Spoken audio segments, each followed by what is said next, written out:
Welcome back to the Daily Edge. Trent Dailey here with my brothers TJ Dailey and Todd Dailey. And today we're going to talk a little bit about the full mow. So TJ has started a race. What year did you start that? This will be year 5. So 2020, I guess, or was it 2020? Was it pandemic? I don't know. 5. This is year 5. So 5 years into this race, and I don't believe I have run it yet. Actually, You've helped once. yeah, like a training for something like a planning run, but haven't officially run it.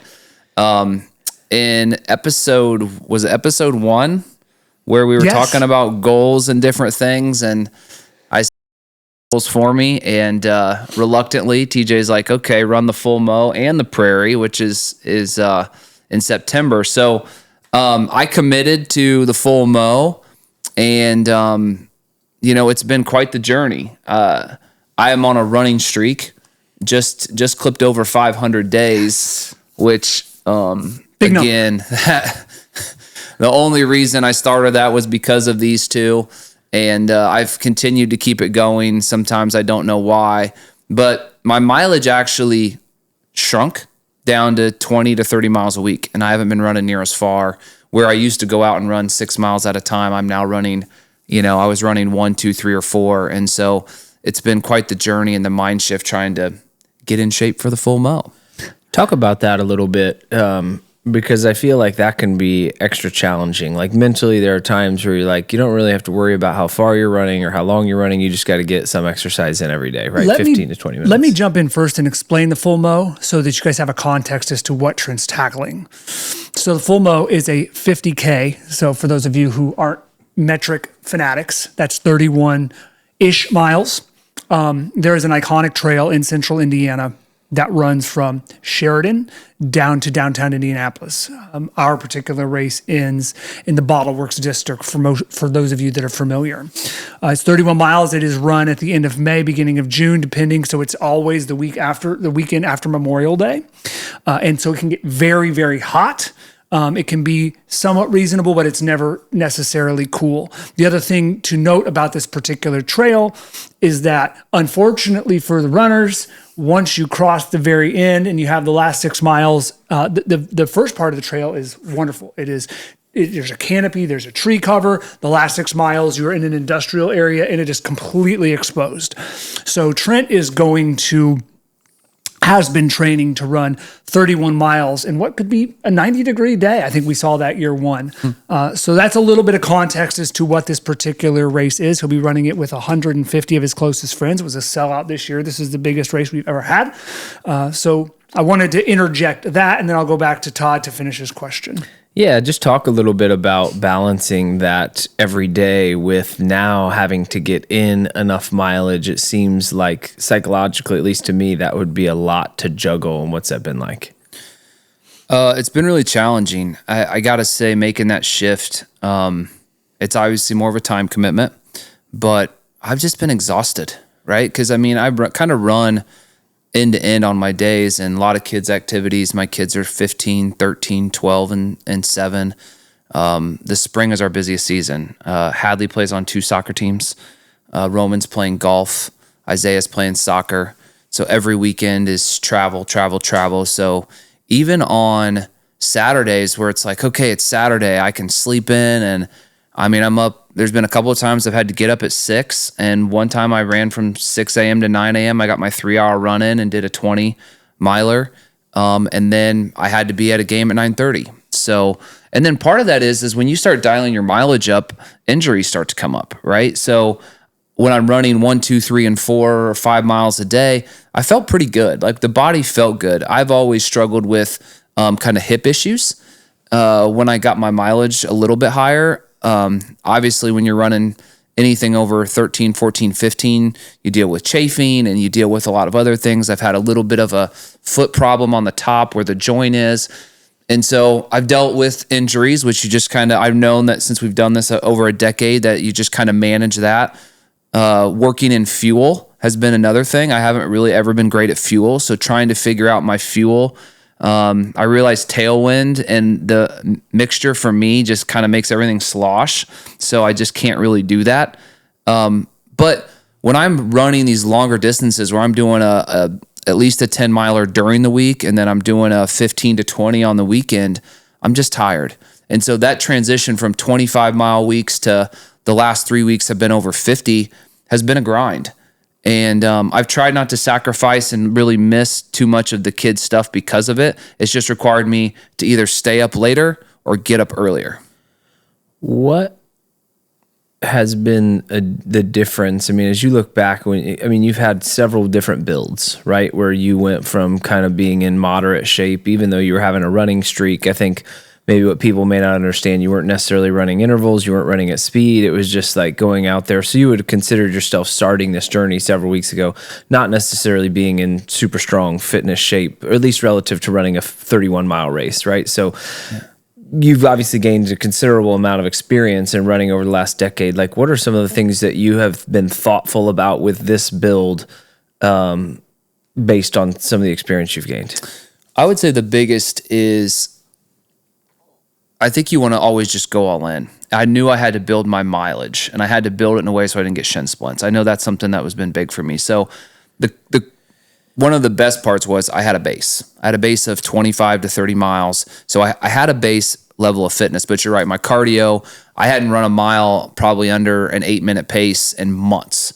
And so I went from 30 to 35 to 40 to 41 to 50. So I've gradually kind of worked my way up from a mileage standpoint, trying to, again, prevent injury, shin splints, a lot more stretching this time around. And then just fuel, I think, would be the other thing. I've never done well at fuel. When you're running for 5 hours, which is probably where I'm going to come in around, you just got to have fuel. And I don't think I do really well with the gels even. I think I can do that for a couple hours, but I'm going to have to throw in some bananas and some other things. So for me, it's just been fuel, slowly building my mileage, and probably the other thing, which I've generally pretty good at, but has just been recovery.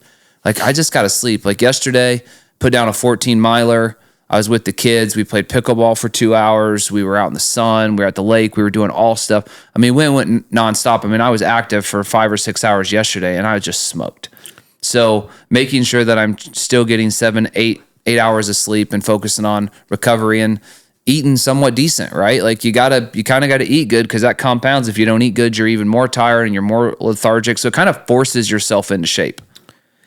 TJ, one of the things you did not mention about the full mo at the start is this obviously falls in the category of ultra marathon, right? And from my experience, this is a very, very, very different type of race than a marathon. I think most people, when you tell them 31.4 miles, their eyes just get huge, like you're actually going to run a marathon and then go run another 5 miles on top of that. Like, what is wrong with you? But the ultra races are very, very different in nature. Why don't you talk a little bit about that? I mean, we just got done running a marathon, and it's a completely different experience. Yeah, and I think I want to talk about this in the context that this race is to encourage people to explore something different. We've talked in prior episodes about how important it is, from our perspective, to explore different things within whatever discipline it is that you're pursuing greatness. But yeah, with this particular race, it is more laid back. So this is really more about the distance itself and completing the race than it is going out. We will have people. The course record was set last year at 3 hours and 17 minutes, which is like roughly a 6:20 pace for 31 miles. So we will have a couple of people at the front of the pack that are going for that. But the way this race is set up is really designed to help people tackle those extra 5 miles and enter the ultra world. So it is laid back. We have 7 aid stations, and an aid station that you would traditionally deal with in a road race, you're running by, you're grabbing a cup, you're slamming your water. If you don't have gels on you, a lot of times you can grab those on course, but it's a very quick interaction. In our world, it is much more laid back. So, when Trent gets to aid station 3 or 4, there will be candy, there will be pretzels, there will be bananas. You're carrying your water on you. We had an individual who, shout out Thad Blossom and Anaí de la Cruz, and I'm going to have to think. We have, and Lindsay Welty. Those 3 people have finished every single full mo, and they'll be lining up again this year. We lost Molly Brunner to Montana. She was our other potential 5-time finisher, but the first year Thad showed up, he didn't have any context. And so Thad thought this was going to be like a regular marathon. And he didn't carry any water on him at all. Luckily, somebody had a plastic water bottle or a plastic Gatorade bottle that they gave him at one of the aid stations. But he had severe issues after the race with just a little bit of heat sickness and got sick a couple of times on the way back up to his car. But that said, it's much more casual. We have people that'll jog this thing. We have an 8-hour cutoff.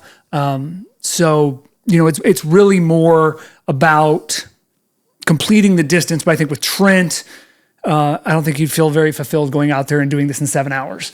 So, respecting the distance is something that I think you're taking seriously.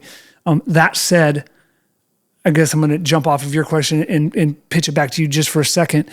When you're out there running 20 milers by yourself, starting at 6 a.m., what are some of the things you're telling yourself to stay in it? Because this isn't your first build. You're not exploring running a 20 miler for the first time. You have run ultras, you have run a 50 miler before. So what are some of the things that you're telling yourself to keep yourself motivated throughout this process? And then what have some of the small wins been that have kept you going? Well, on my long runs, I generally listen to a podcast, which has been nice. And actually it's generally on a Friday or Saturday. So I listen to our podcast that came out just to kind of, get myself thinking about something else because I know it's going to be a longer day. The other part is like when you decide you're like, I'm running 20 miles today and you kind of settle into that, just like anything, the last 2 or 3 are the hardest because you're like, I'm almost there. It's like, I got to use the restroom. The closer I get to the restroom, the more I got to go. Right. So for me, once I get going, it takes 2 or 3 miles to get the diesel engine moving. And then I just kind of settle in. And as long as I've set the expectation for the day, the one thing I stay away from is like, well, I'm either going to do 15 or 20. It's like, no, I've got a number. I got to set that. I've got to commit to that, or I got a time frame. It's 2 hours. It's 3 hours. And I got to commit to that up front. And so for me, it's about putting the mileage in. I know because I've been underprepared for races before that if I don't get up and I'm not doing the mileage, it's going to hurt that much worse on the race day. And you got to put yourself through those mental battles. I was telling one of my buddies, I'm like, you need to go out and run a 20. It's not for the fitness gain at this point because you're not going to get it. You need to feel what it feels like from mile 15 to 20 on your legs. You need to know when you get to 20 what that feels like. So I think part of it is you got to retake your mind through the pain of what you're going to feel to realize when it hits race day, you can make it through it. And so part of this has been that mental preparation as I used to feel that at 13, I used to feel it at 15 and feeling it. And I definitely will feel it at 20, but when you're sitting there at 20 or 25, you know what that feels like. You got to have the time on your legs. Cause for me, my legs tend to be giving out and having more issues with my legs than my lungs. I feel like my cardio is really, really good right now. And then every now and then you surprise yourself. I was on a run the other day and everything clicked right. The weather was good. The fuel was good. And I ran a progressive and just worked myself down into a territory I haven't been at in years. So taking those gains and celebrating those, being consistent, committing to the work and sticking to a plan are things that I think you have to do. And I think that will lead to a better experience on race day. Shout out to Christy D. This Blonde Runs for a program that seems to be working for you. She's fantastic when it comes to building out those types of structures because she's run 50Ks, 50 milers. She has a real broad perspective there. I'd like to kind of kick it over to you. You've finished FOMO 3 times or twice? Twice. This will be number 3. Uh-huh. So what advice, having done it in a couple different ways, you've run part with somebody, you've run part fast before. I mean, you've done a bunch of different ways. What types of things would you tell Trent, to as it relates to this race, that he may not be thinking about to look out for? Yeah, I mean, I've finished it twice, and both. One, I ran the whole thing with someone, and then the other, I ran the first half, and then for kind of pace and speed, and then ran in with someone. I would say fuel. I mean, you've talked about this, but fuel is just critical because you don't think much of it. You're out there another 45 minutes, post marathon ish distance, but it compounds. And you guys know this. Once you get behind in fuel, it's too late and it compounds. And that's the mistake that I have made in the past in many races. And it just gets so hot. To your point, I know we've talked about running the full mo backwards at times because you would want ideally the morning to be the uncovered, where it's maybe a little crisp and then finish up in the canopy. But you get down there and it gets so hot, depending on the day. And maybe again, there was that, like you said, first year, I think it was 90. It's really, really difficult and it's a grind. And I mean, I think you're doing the right things, putting yourself in adverse situations in training so you have the context for it. But ultimately, I think having run marathons before, a lot of it is contained in that experience. It's just a little bit longer. I would say some of the other things I've tried to do, again, the mental preparation, you guys both have talked about this, is like I'm running hills, I'm running roads. It's easy for me in Marion to get on this trail, the Cardinal Greenway, and it's as straight as an arrow and it's as flat as an arrow. And I can get on that and I can run back and forth, run out 4 and back 4. But like I've been really trying to put myself in situations where I'm having to deal with wind at mile 17, 18, 19, where I'm running, 500 feet of elevation in a training run where I'm trying to get myself into some of those adverse positions because mentally, if I turn a corner and it's 22 miles in and the wind hits my face, I want to be ready. Like, okay, I just 1 foot in front of the other, just keep my cadence and just go versus like I'm toast, I'm dead. So that mental preparation, I'm trying to simulate some of that now in order on race day, again, that I'm mentally prepared because I've heard you both talk about this. It's like 75% of this is probably mental. If you put in the mileage. Now, I know some people don't put in the mileage. They try to go out there and just wing it. But it feels like most of it's going to be mental. I think you may want to store a Theragun or something at aid station 4 or 5, like from a hip perspective, because if that goes bad, it's not grinding out the last few miles. You might have 10 to go if that hits you at 20. And taking the time at the aid stations to stretch those things out and work those things through. That's the nice thing about this ultra. I would run this 10 times before I'd run. Now I'm going to run it a little harder this time than prior years, but relative to a marathon, your typical sprinting past, chugging the water, I would run this sort of a race, and that may shock some people, 10 times compared to a marathon from an effort exertion perspective. It's just a much more enjoyable experience. Expounding on that, you have finished it twice. You seem to be an injury magnet because most people that you've run with have been like catastrophically injured by the time they finish. But you don't want to run with me. You talked about enjoying it. The cool thing about this race is it does pass through a number of different towns, locales, different vibes. Do you have a particular part of the race that's your favorite?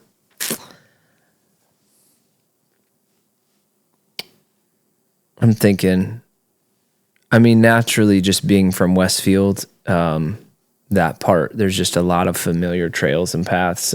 Obviously it's all in the full mo, but I've run those a ton. So there's a level of familiarity too that I always enjoy. It's funny, you and I have talked about in the past, you a lot of times enjoy running brand new scenery, and I really enjoy running familiar paths because for whatever reason, it makes it go quicker for me, having done it before, because I, psychologically know what to expect. So I would say Westfield is great. It's not only cooler, you hit some of the parks, there's a lot of interaction there. I would say I have some of my best memories from that north part. I think going over the 147, well, some of this is when I ran it last year. Oh, yeah. I had a friend from my circle hung up a sign on the Monon. And he lives right on the Monon. And so he went out into his, and the Monon, that's like a car and a half width, and then there's trees on both sides. He's an outdoors guy. He's just kind of, he hunts and does things outdoors. So however he did this, he got up and strung across ropes and then had a massive, probably 4 feet by 2 feet a blown up picture of me on a plotter. And so that's always a fun part of the race. Even when I'm just running on the Monon on a daily basis, that I come through that I have to laugh. I was mortified because those of you who know me know I like to fly under the radar, and there was people from Marion that were walking on the Monon the next morning. He didn't take it down right away, posting this on Facebook and tagging me. And I was just mortified that my face was, I don't know how many thousands of people were going down the Monon on that Saturday after Memorial Day, but that was certainly a fun part as well. There is a joy in, for me, the grind of the last several miles. There is, I remember the year we had to basically, was it the second year or the first year? First year, we had to change the course basically in real time, because when we got down there, you had ridden the bike maybe a couple of weeks before, and we got down to the finish line and they had started the project on I-70 West and they had blocked it off. So we had to basically find a new path that matched the distance. And then I remember running in the first 4 runners to make sure that they got to the finish line. So there's some good memories there. So long-winded answer to your question of what I enjoy the most. But Westfield's known for its parks, and Carmel's known for its business. You run through City Center. Up further north, it is just, there is, like you said, a lot of different locales. Obviously downtown, you're getting more of the industrial on that home stretch. So it's just, it's really neat. So you have helped before. 2 years ago, I think you did shuttle in the morning and then helped at the, thinking other than us challenging you, which was always going to happen. What aspects of that event did you enjoy and kind of maybe made it easier to commit to this particular thing? Having been there from a staff perspective, crew perspective. I've always wanted to do it. Timing just hasn't been great. Right. My kids go to a camp in Missouri, which just kept me out. But you guys have talked about, you get to see every part of Indiana, right? You start in rural and farm and you kind of work through. So, and I think it's a beautiful path. I truly believe it's one of those, it's an easy 50K, right? It's one, I don't want to say there's that a 50K is easy, but it's a trail the whole way. You get to see a lot of scenery. It's run very well. It's slightly downhill, I hear, the whole entire way. So yeah, I think for me, it's obviously I want to support, it's one of your races, but I think it's a pretty incredible race. If you're going to go do a 50K, you can go sign up at a lot of different places. I was talking to somebody the other day that was here. It's like, I'm into ultras now. I'm like, you should try the full mo. And there's been a lot of, great experiences, and you do such a good job making sure people feel important and have a great experience. So, if I was ever going to race again, which again, it's been almost 2 years, this was going to be one of the ones that I did. So, TJ, you mentioned very briefly, humbly, that it's sold out this year. Remind us, I think you've kind of mentioned this before, remind us what year one was like, and then talk about running a race and seeing it to the point of it selling out 5 years in, and knowing you probably could have filled even more spots. But what's that been like? It's been really crazy. This came up. This was a thought that I had for a long time, and I kept it to myself. And then one day I was running with Christy on the Midland Trace, and she's like, "We should do we should do a race on the Monon." And I'm like, thinking to myself, "Yeah, I've been thinking about that." And so we're like, "Let's make this a real thing." And this was probably spring or summer of 2020, because 21 was the first year. And then I hit you guys up and I'm like, let's try a test run. So I think we went out that October. It was Global MSA Day, I believe. And we did it very casually, but we finished at 50K. And we decided, all right, let's launch this the following year. Again, thank God for Christy and Caleb and those people and our friends that first year that were connected enough to get some people out. Year one, we had 21 people. I have talked about in prior podcasts where it was a really scary thing, because there's an element of you as an event producer, having done that in a prior life, that is convinced that an event's credibility is related directly to the size of it. And so having 20 people there, you're like, okay, am I over the threshold to the point that these people feel like this is a legitimate actual race? We did some things that year that were different. We're always about differentiating ourselves. So I know that year, typically you go to a race and you get anymore a quickly, cheaply made race shirt. That year we did custom singlets. That I think resonated. Again, we had Orange Theory Fitness. We had Scotty and Molly that year. Again, prior to her moving, we had a couple of different people that I've just called out in the past that were there that first year that have kind of stayed with us and that have helped evangelize it. I mentioned Lindsay earlier. This is going to be her last year as well. She actually is moving out of state. She scheduled her move around the full mo, which is very cool. That makes me feel really special that, she did that for us, and she's coming to, get her 5th finish. She's been on the women's podium, I think, or close to it every single year. She's a phenomenal competitor, but, seeing it grow from that first year, I think we got some fairly good feedback.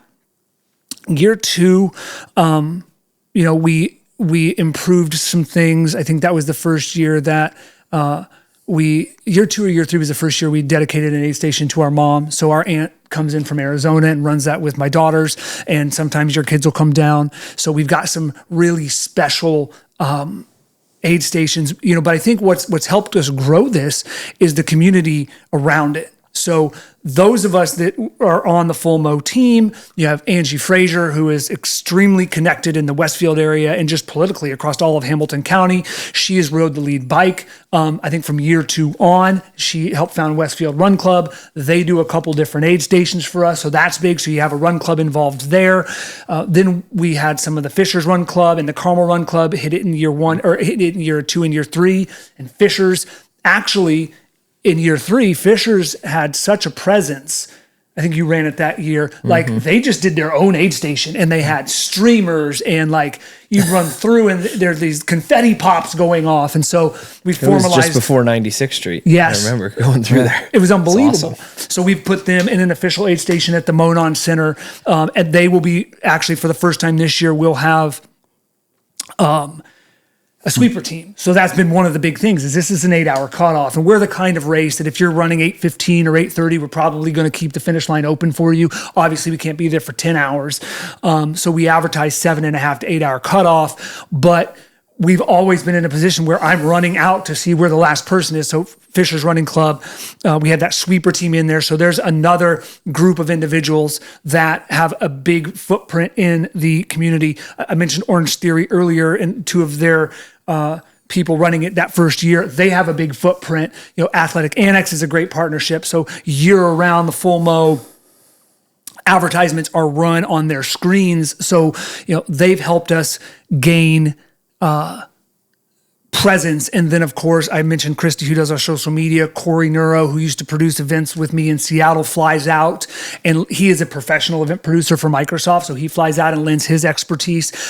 The Packet experience this year is going to be next level because he has worked to improve that for us.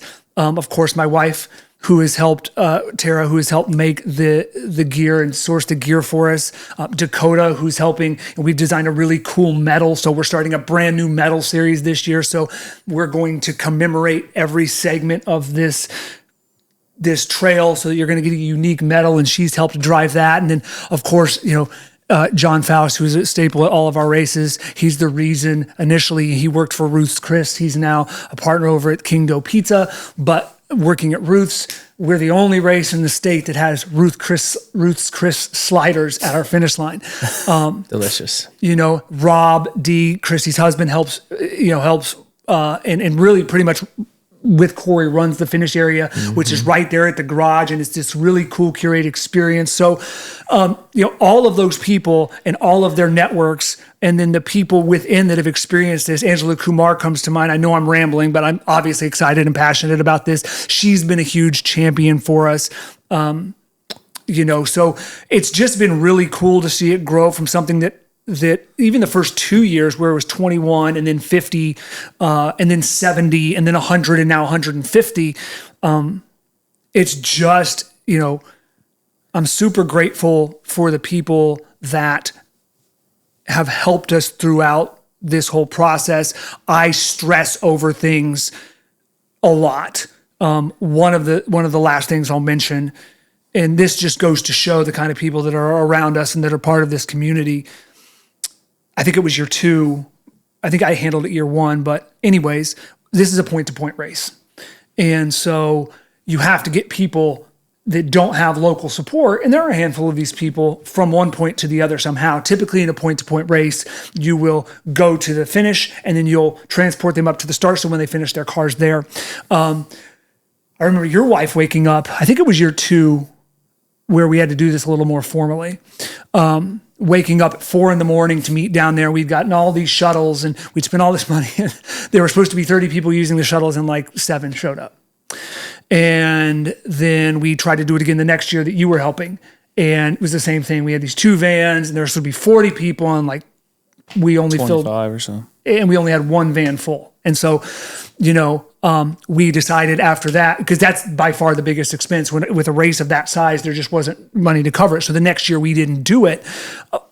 Our grandma, my kid's grandma, comes down and shuttles the people back up to their cars at the finish line every couple of hours, again, just to make sure we could get people there.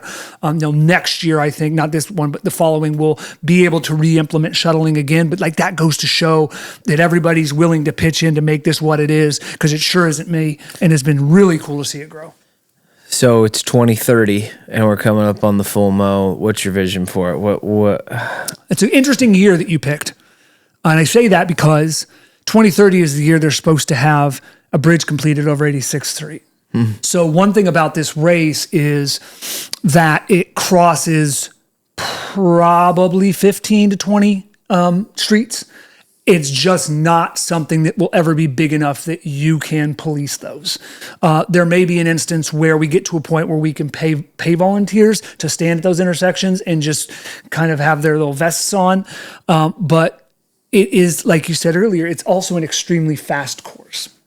And I'd love to see probably maximum 500 people in this race. I don't want it to get much bigger, because then it really starts to feel like a different type of production and probably becomes more of a, we'll see how it evolves. But anyways, so I'd like to see it there. I'd like to see the community continue to grow. We've brought Timmy Hot Dog Howard in. Phenomenal, just another big name in Hamilton County running. He's doing our photos. That's something we haven't really done well with over the years. So we're going to be capturing those. So I'd love to have a lot of multimedia involved in 2030. I'd like to get the track USATF certified so that we can have some people we have some people that are close to us that have the physiological capability to break records in the 50K, especially the Masters 50K. So as it stands today, 86th Street prevents that unless you want to get hit by a car. Same with college. I think the tunnel 161st is back on. So most of the major roads right now, save maybe 3, have bridges over them or tunnels underneath them. As those other 3 get addressed, again, with 2 of them hopefully being addressed by 2030, then I think it's a little more viable to get it USATF certified so people can try to break records on it. So one of the things I thought you were going to talk about is the almost full mow. Have we yet run the full mow, like in its entirety? So that's been one of the things that's been funny following this from the get-go, and I'll start this and you can finish it. But every year there's some sort of detour. There's some portion of the Monon that is under construction.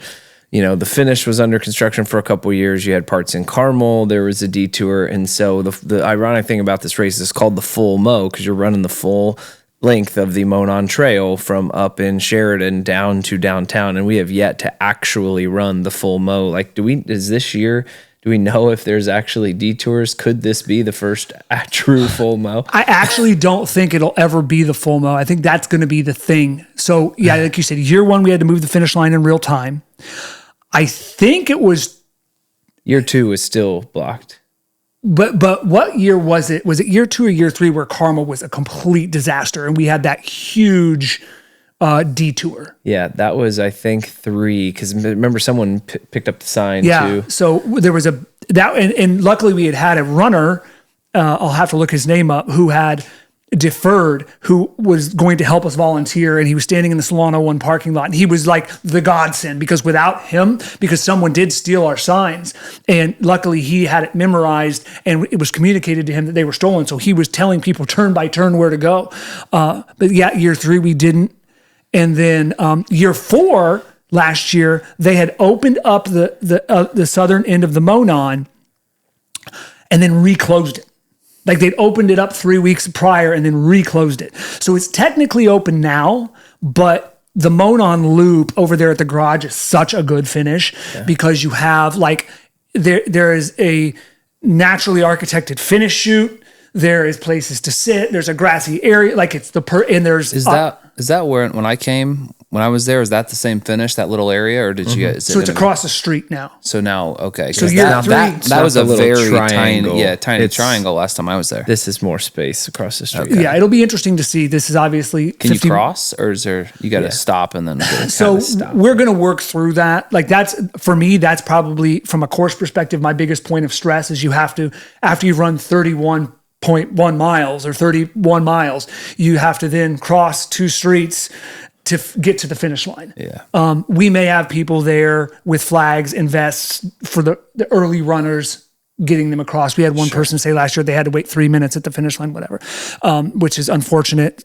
Shout out Alan, my apologies. So we're going to try to address that this year. But I think, that area, finishing there versus finishing in either Centerpoint Brewing or a parking lot, it just seems so much more exciting. And then, of course, this year we've added the Sheridan addition, which is another 0.75 miles north of the start, which coincidentally last year, the day of or the day before the full mow, they had cut the ribbon to start construction on that particular segment. And now it's done. So we have an extra 0.75. So yes, it's never been the same all 5 years. We've had something different. But does that change one of the out and backs with that 0.75? Yes, it does. We had a catastrophic issue from I wouldn't call it catastrophic, but a really unfortunate issue 2 years ago, maybe a year ago, where a friend of ours, again, part of that Orange Theory community, big fitness community member, cut the out and back short. Total accident, because she's a phenomenal athlete. She's a Boston finisher, and she cut it short, and that resulted in a swap in position. Finishing position. So we've removed that this year. We've made it a little bit more scenic. You're actually looping through a neighborhood. You're getting to go around a pond, but it does shorten the out and back. The first year we actually ran into somebody's farm land. You just ran right out there in the middle of farmland, turned around and came back. So we've fixed that. But this year, that's where me and Pam were potentially. We were out on that leg out, I think. Yeah. You guys were there. So that year where you guys were sitting, the first year you'd have gone another 1/10 of a mile into the field because it was a different finish. But yeah, so it's definitely never, it's been the almost full mow. Again, maybe one of these years we will run it in reverse, but we're on the cusp of, I think if things continue and we continue to get the support we've gotten, next year will be the largest 50K in the United States, starting from 20 people. Wow. You ran it the first year? Is that right? Yeah. Is that the only year you've run it, or did you run it twice? First year. When are you gonna run it again? I don't know. I think as this year. If Corey ever moves back, which we've been talking about now for 3 years, I'd feel a little bit more comfortable. I do feel like it's extremely important. There's been a lot of tension in the ultra world lately with certain race directors not treating their team, their community in the right manner. So, and one of the things that was actually specifically brought up on a podcast that I was listening to recently as it related to a particular person was that she wasn't at the finish line handing out medals. Like it was for a 250 or 300 mile race. And it was almost like, and this individual that was telling the story had finished third. And it was more like, here you go. And it was like a co-director or somebody else. I want to make sure that we're celebrating. One thing I'm terrible at, and anybody that's run the race can attest to, I recognize faces, and that's not a cop-out. I'm just not great with names, and so people will have to remind me. But I want to make sure that we celebrate every person that finishes this. It's so cool to see full mow singlets or long sleeves or T-shirts out in the wild, people that have accomplished this, and they're the ones that make the race the way it is, So this all started from accountability. Trent being challenged to run the full mow and then the prairies. So you're not thinking much beyond that, probably at this point, the full mow and the prairie this year. Either of you have other things that are out on the horizon that you would put out into the universe that you are considering or contemplating, or maybe something you have for me, or you're saying that we get to assign something for you to go do? Well, this could be an interesting opportunity to put some challenges out there. I will say that having the accountability and committing to something is super important, and it always takes you to a greater place. But there's always a hesitation to do it. And I'm grateful for the fitness I'm in, even though it's been a journey to get here. But I'm grateful to be in that spot. So yeah, I don't always love the pressure. But you kind of love where you end up, and then, it's going to be a grind, and then you love the accomplishment, and keeping stuff on is important. But I don't have any challenges at this point that I can think of. Right? This has been this real undercurrent lately. I was running with a buddy of ours, Caleb, last week, and we were talking about, so we've mentioned on prior podcasts that we do hard things together, right? We'll do relays and things like that. And we were very consistent with it really from 2019 up until 2023. And then last year we didn't do anything as a group. Subsets of us have done things different years. It shifted a little bit, but Caleb and I are running, and we're talking about what it would look like to do something. And what's been interesting is what's happened is the group is not necessarily fractured from a community standpoint, but our goals and our focuses have shifted. We have individuals who just love to hammer. We have individuals who are in the complete opposite end and just want to go do something adventurous and explore. And we have people that kind of sit somewhere in the middle. And so finding something that is going to scratch all those itches gets very difficult to do. And kind of paralyzing in a sense. So Caleb and I are talking about what that looks like. And Caleb's like, we've got to do something in 2026. Well, we get home from that run, and within an hour, I have an email from Todd talking about, do you guys want to do Ragnar Bourbon Chase this year? Which is, again, way more competitive.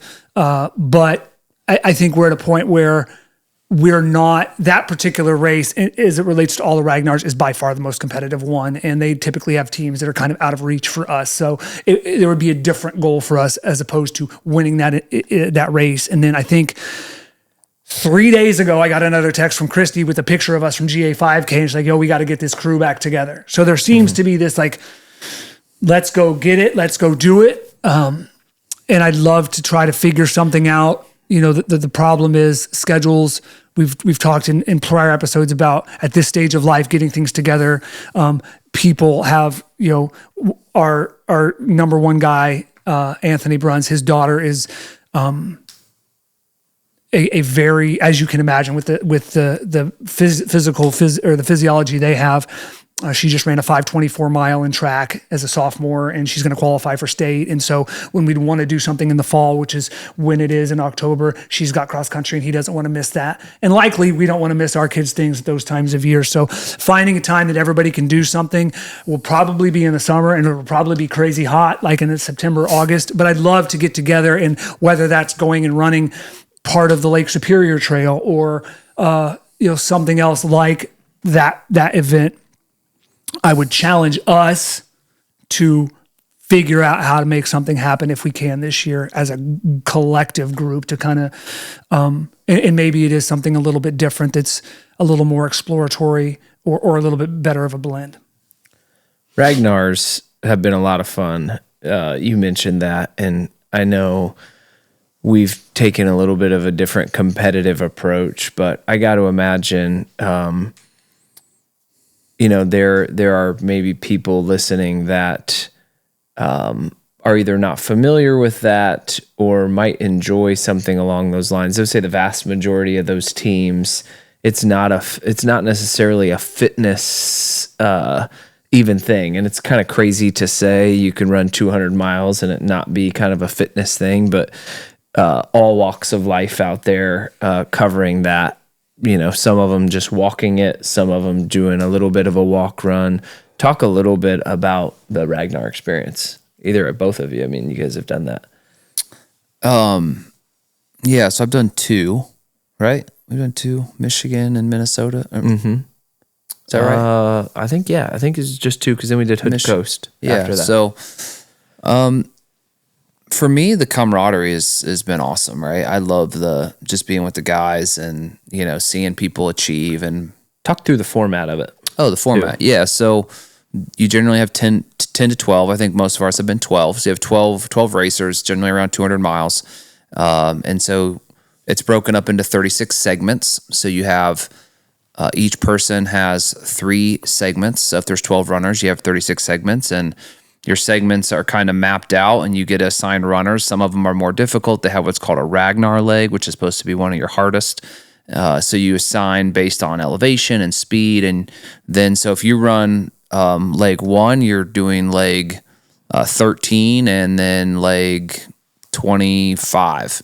So, you have two vans. You have 6 people in the first van, 6. And so the van 1 is on the course for the first 6 legs. And then they have these big changeovers where van 2 will jump on and van 1 jumps off, and it's nonstop. So you go until you finish. The aid stations we've had a few instances where we've gotten so fast where we've actually got to an aid station before it opens up and had to slow down. So we did have a problem there, but you kind of go throughout the night and there's 6 runners and, the 6, and then you kind of switch vans and you put it all out there. So it's kind of nonstop. You try to find time to sleep a little bit when your van's off, but that really doesn't work out too well. And that's kind of the format of it. Yeah, I think that, like you said, it's kind of fun because you're doing things that you would have done as a kid, as an adult. Like, we don't have sleepovers as an adult. I mean, outside of, hanging out at your lake house during the holidays, you don't have sleepovers with your friends and you don't do fun things. So I think if you're doing it casually, it becomes kind of that. There are people that are pounding beers at exchanges. There are there's different things you can do. We, like you said, don't do it that way. For good or for bad. Somebody was saying the other day, I was running with guys, so we've run the Hood to Coast relay and we have this entry. So Hood to Coast is the largest relay in the United States. There's 1,000 teams, and we've done it. We did it 1 year, and what did we finish? 11th? Yeah. And then we got an entry and we let it go. Because it's not easy to get into it. It took us 3 or 4 years to get that first entry. Mm-hmm. And then somehow another local buddy of ours, Jacob Rich, got an entry not the year after we missed. And so what we've done is we put together teams that are good enough to win free entries every year. And so I was talking to an individual who had taken our entry 2 years ago, or last year. They took our entry last year, and he was talking about how it was one of the most enjoyable times of his life, and I just didn't resonate with me because it's fun to look back on, but it's awful in my perspective during it because you're sleep deprived. And it's funny, it presented itself at Ragnar, Minnesota, as it relates to running casual versus not casual. We're sitting at the start line, and we were the last group to start. So what they do in these races, they want to minimize the amount of time that roads are blocked. So the fastest teams start the latest, the slowest teams start the earliest. And in Ragnars, typically, and in Hood to Coast as well, I think we finished 7th the last time we ran it out of 1,000 teams. We're typically the last ones to start. And Todd, as he said, is very under the radar, very humble. And we get to the start line and there's like 6 or 7 people in this last group that are starting. And the guy gets on the loudspeaker and he's like, "All right, last group, you're the last one off. Does anybody think they can win?" And Todd kind of sheepishly raises his hand like, "Sorry, but,"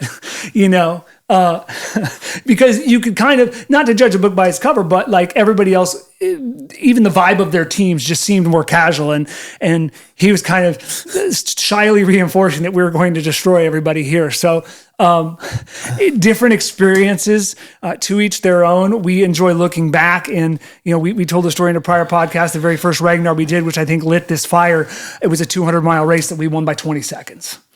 That's awesome. With a group of people that were just, again, local friends from a and family that we grew up with. And so that is kind of, but you want to talk about a really cool entry. I know so many groups of women, so many groups of men, so many co-ed groups that have done this, just getting a couple of people together and going up there. You know, I would not recommend it any specific way. Do whatever kind of floats your boat. And it's a really cool thing to do with a group of people. I think some people might be thinking at this point, it's too late for me to do anything like that. Like, I'd be interested. A lot of what we've talked about today have been things that have manifested in the last few years for us. You're 44, you're 46, I'm 40. And this could be from a fitness perspective or a business perspective, but you've built a race now over the last 5 years. I mean, our running journey has really just been the last 10 to 15 years, maybe 10 to 12 years. 2014. Talk about that a little bit. And what's interesting about this is from whether it's new races, new distances, PRs, to be in our 40s and still achieving, and trying new things. Talk about that a little bit. I think a lot of people naturally think it's too late to start a journey like this, business or fitness. Yeah, I don't think you have to be as intense as we are. I mean, one of the things I laugh at is like, you probably don't see us smile a ton on this podcast. We're very kind of serious by nature, and we take things to a level of intensity of winning. And I think one of the challenges with the Ragnar is like, I feel like if I'm not in 630 shape, I'm letting everybody down. So there's this unbelievable amount of pressure to come and deliver a really fast number for myself. But I would just say, like, have fun with it. Like, I think that's the way you start, because to your point, there's not too many things you can do as adults to actually spend time together. It's not like we're getting together and playing video games and having sleepovers, but luckily you stumbled upon fitness as something that was going to be in running more particular for you, which you've brought to all of us. And when we get together, we go on a run, right? And it's something you can do in a community. So I would tell the listeners, like, look, you don't have to be great at it. And I think, again, we've talked about this.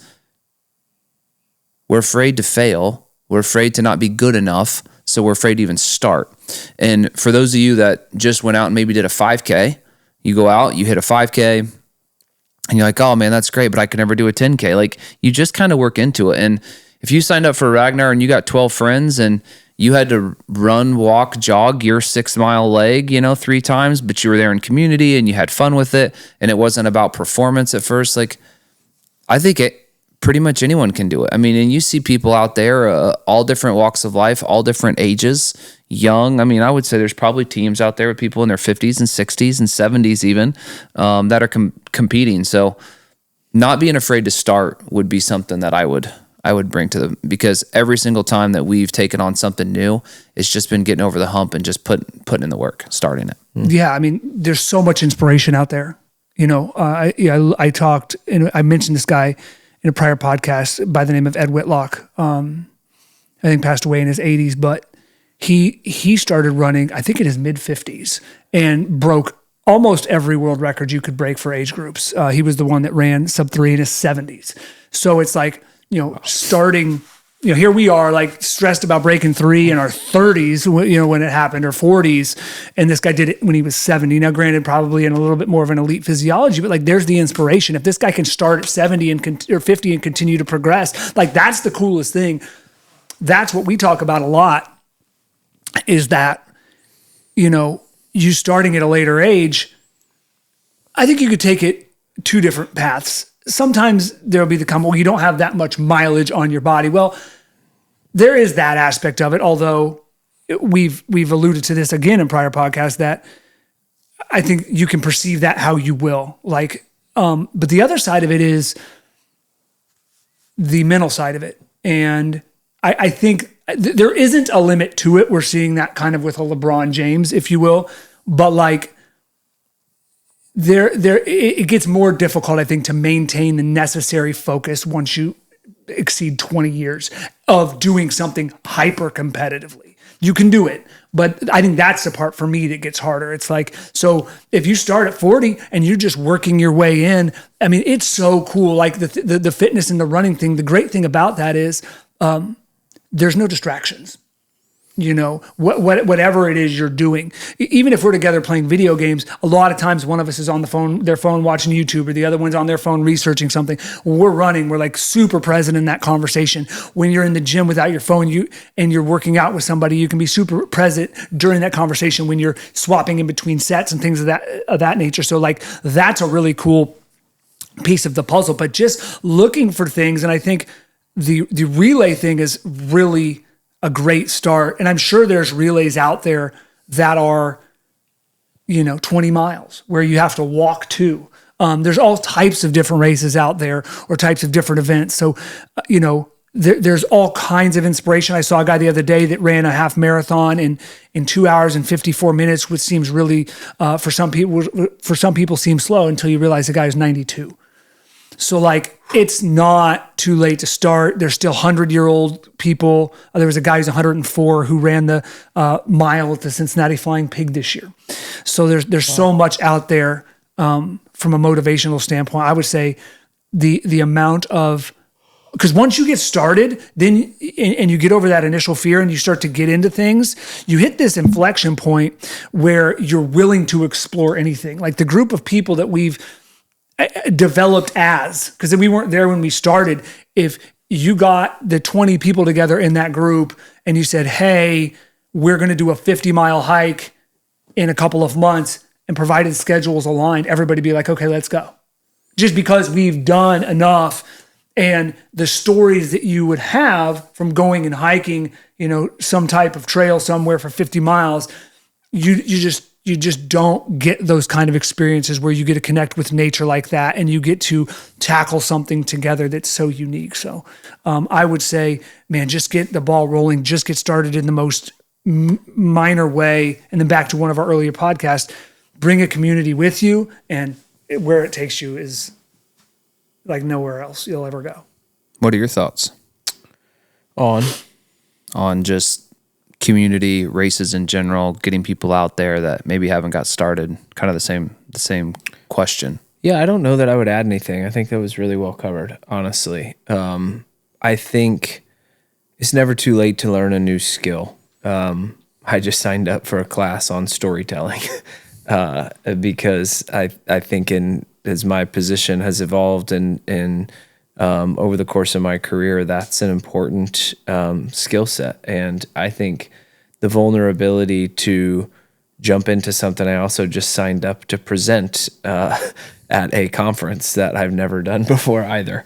So I should probably take that course sooner than later, because I think you never know how shoring up some areas that you're not strong in could really play into your strengths. Now, obviously, some of that's in a professional sense that I say that, but I think that can also be the case fitness-wise. You never know what skill is going to ignite a broader flame that's going to lead down a path and blaze a brand new trail for you personally. I tend to find that in life. I think, maybe I've touched on this a little bit, but I'll reiterate it. I think we very much underestimate the intricacies in the very small ways that that the entire trajectory of our life can change. I think it is the lines are a lot finer than we give them credit for, and I think there's different things based on finding yourself living in the present moment, embracing things, embracing opportunities to grow. And just staying to some of those key principles can have a monstrous impact on how much fulfillment you ultimately have in life. So I do my best to embrace it, although I'm one who also naturally plays it pretty close to the vest, and it's pretty hard for me to get out there, but I think we have to. It's funny, me and my youngest were wrestling the other day, had one of my favorite hoodies on, and he grabs it and he just rips the front pocket off. And I'm kind of upset about it, and I've just let it sit there. And I'm like, why don't I just learn to sew it on? Like, literally, how hard could this be? There's got to be a YouTube. I got thread and a needle. I probably tie some knots. Like, this really can't be that hard. Like, I should be able to do a stitch. But there's part of me that's like, oh, I just got to throw it away. Like, no, I can stitch this. Like, why am I not willing to learn? To your point, like, I think there's so many skills that, and I'm not saying it's going to be sewn on perfectly and look great. It's going to be functional. And so before the next podcast, I'm going to sew that pocket on because it goes back to being willing to learn. And there's just something in me that's like, I can do that. But the other part of me is like, I don't know. Like, I've done projects in my life before where I tried to put in a hardwood floating floor before and it was a disaster. And so I've been discouraged by my failures in doing those things. But I think you're right. There's something to being willing to try things, whether fitness or sewing or business, being willing to learn, fail, and grow from it that for whatever reason, innately I tend to shy away from. You make a good point. I think that's a great juxtaposition to kind of what we've been talking about is that, like, we talk a lot about fitness and we've had a lot of success there. And maybe people listening haven't, but they've had success elsewhere. And I would say that I'm like that. I'm extremely fearful of anything around the house. I was talking to my wife the other day, and there are probably a dozen things that need to be fixed in the house right now. My son's friends tore off the hinges playing. We have a couple different window dressings that are pulled out of the wall, and it's like, because I've tried to fix those myself in the past and they continually get pulled down, like I have a fear of trying to go any deeper because it may not work. So I'm like, oh, let's just hire somebody like a GC to do it, when I could probably spend some time, some effort, and really, so I have those same fears about getting started in something because, we didn't grow up in a house where there was a ton of DIY, almost none. Frankly, I mean, Dad could do a little bit, and he has a toolbox, but it kind of the buck kind of stopped there. So, where you may be hesitant, I think it'd be good to make a commitment to, learn how to tell stories, learn how to sew, learn how to fix a door. Is that a commitment? Are we making? I will, because there's something else I want to learn too that I've been putting off that. I just want to say failure's great. I think it puts us in a place where we realize we can't rely on ourselves for everything. I think mentally taking risk, I think puts you in a position where you have to taking risks and be willing to fail. You have to rely outside of yourself for survival. You got to really be putting it out there. Like, I'll just talk about this crucifix. So we've talked about this on prior episodes, Eternize, and I decided that based on some recommendations, I would run a Kickstarter campaign. So Kickstarter campaign is this idea where you can put your idea out into the universe on a platform specifically, and then if people think it's a good idea, they can back it. We set what we thought was a very reasonable goal to be backed, and essentially the campaign flopped. Right? We did not hit goal. And I could remember going into that, the amount of anxiety of like, oh my gosh, like not only are we going to put so much money in this, then we're going to put this idea out. And then what if the campaign doesn't go well? And then we've lost out on this money. And then everyone thinks this is a bad idea because, it didn't go viral and all these kinds of things. And I think sometimes we overestimate what the worst looks like. We have a tendency to say, to build this situation up in our head like it's something we're not going to be able to survive. It's going to be a black swan event. It's going to be the end of the world, and it's not. And we've learned a ton from this experience. Not only how to market digitally, but what is resonating, what doesn't resonate. How difficult it is to convey a physical experience digitally, right? What language to use and how to optimize, how to connect with our different target audiences out there, or what does not work. And then the barriers of in today's society where everything's a one-click purchase on Amazon, when someone's got to go in, create an account, pledge a certain amount, it's a very complex process if you haven't been on Kickstarter previously. So it's just like, I look around in my life right now, and I already mentioned, I think at the start of this, the resignation of, one of our great Power BI developers, and we'll see how that situation plays out.